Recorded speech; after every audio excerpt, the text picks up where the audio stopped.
Welcome back to the Ductile series of videos. In this video we're going to go up a scale and look at the different structure types that are typical to steel construction. Now, steel is not as frequently used for heavy construction or for multi-story construction, though it's I guess coming into favour a lot more for particularly medium to large scale buildings because of the precision and because of the speed of erection through prefabrication. As we get more and more sophisticated with building information modelling, systems that lend themselves to prefabrication will become more popular.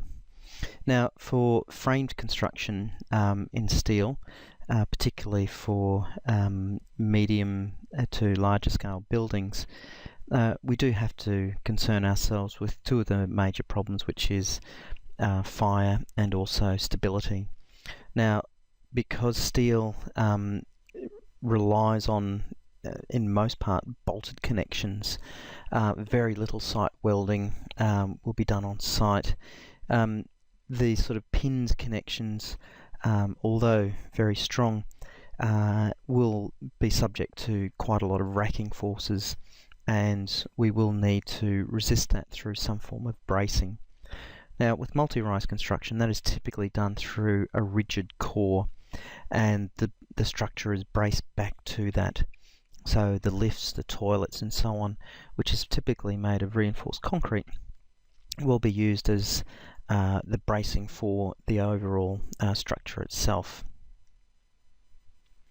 Now, for fast turnarounds of steel-based composite construction, often what's used is what's called sacrificial or permanent formwork. Now, this permanent formwork is a light metal profiled sheet that is laid down as a series of trays spanning between the main beams. Now, on top of those trays puts the reinforcing, and on top of that then the concrete is cast. Now, you can see here the very early part of just simply laying down the steel. We can see here that in addition there's a whole series of steel studs that are connected or welded in the factory onto the steel beams themselves. Now, these steel studs that come out and embed into the concrete are important elements to create a monolithic structure and to give some sort of shear resistance with the overall structure.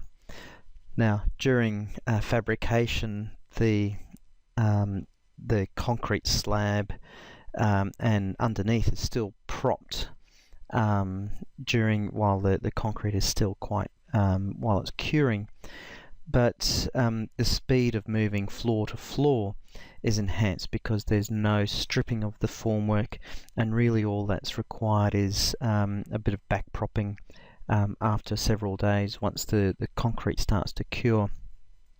The drawback, of course, is that you get quite an unattractive steel finish or surface to the underside of the concrete, so it's not used typically in exposed situations, but for a lot of offices where there's surfaces that are suspended from the ceiling, this really doesn't matter.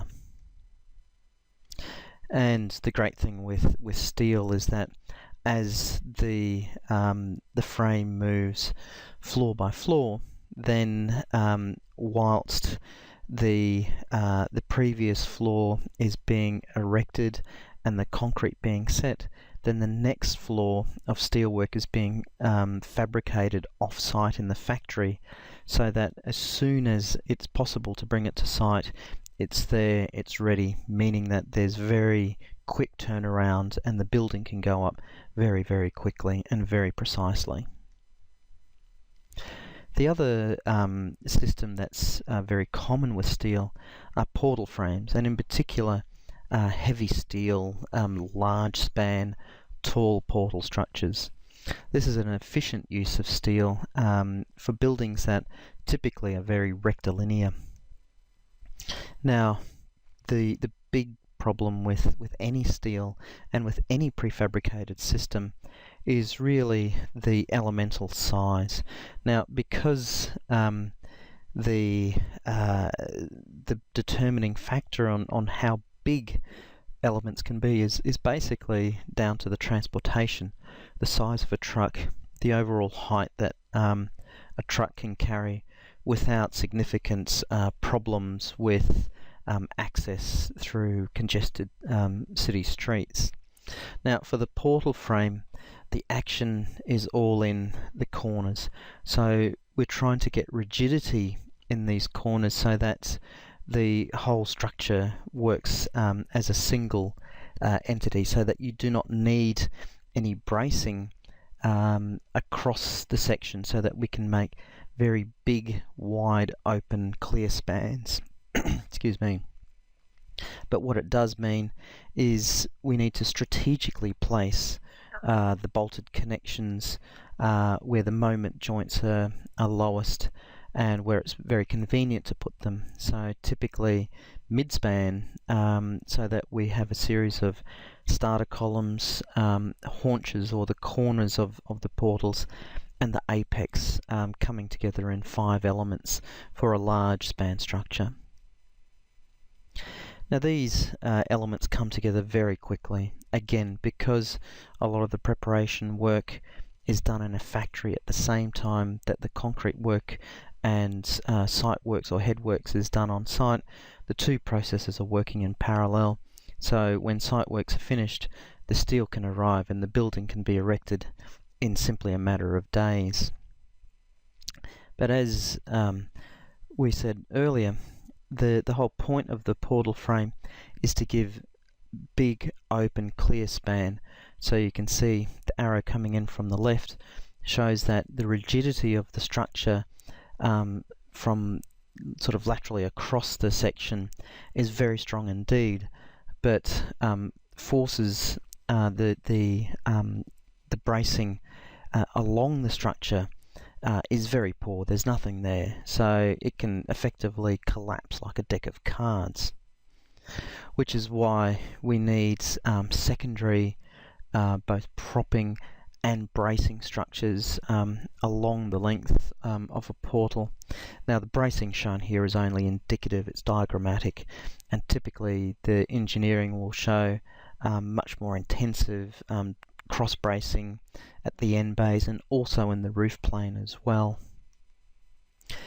Now, in order to fix the secondary system to the primary steel, the steel comes supplied with a series of cleats or fixing brackets welded to the structure in the factory.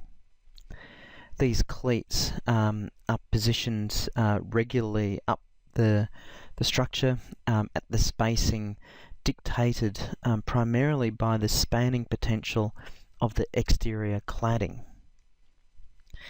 Now, once the structure is up and once it's braced, then a series of horizontal girts and purlins, which are the lightweight C and Z section elements, are then bolted to these cleats.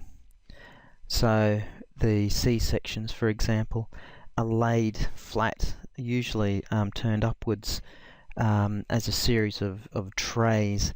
It's a very easy and simple way of constructing, because the cleats form little shelves almost to rest the material on, so that it can be bolted easily with a minimum number of people involved in the construction. Here you can see a closer view of the trays on the cleats, and because the relative movement between the lightweight steel and the exterior cladding can be variable, again it means that we do end up having to oversize the bolt holes and have some kind of allowance in the fixings for the materials to move under differential movements. So there are two primary structural systems that are intrinsically based on steel. There are clearly many more tension structures and so on, but these tend to be a lot more specific and a lot more specialised. But these are two which demonstrated are much more ubiquitous. So thanks again for listening, and hopefully that's given you a start on the structure types and enough to whet your appetite to go out and look for some more. Thanks again for listening.